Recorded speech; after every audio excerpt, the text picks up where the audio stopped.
লেবু কিনতে আইছো? তা তোমার কি ব্যাংক ব্যালেন্স আছে? লেবু কিলো করে ব্যাংক ব্যালেন্স লাগবে কেন? এ পাগল নাই, ওরে বাবারে, এক লেবু কেনার জন্য লোকজনের কোম্পানি বন্ধক থেকে আমার কাছে লেবু কিনে নিয়ে যাচ্ছে। ও তাই নাকি? আছে, আমারও একটা অ্যাকাউন্ট আছে সুইস ব্যাংকে। তাহলে পারবে নাকি? এই নাও তোমার লেবু।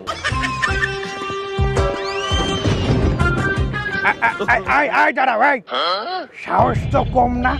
এত দামি লেবু নিয়ে তুমি একা একা চলে যাচ্ছ উইদাউট গার্ড? গার্ড লাগবে কেন? আমার এই 2 গার্ড নিয়ে যাও, আর আসার সময় 1 লাখ টাকা বকশিস হিসাবে দিয়ে দিবা ওকে হাতে।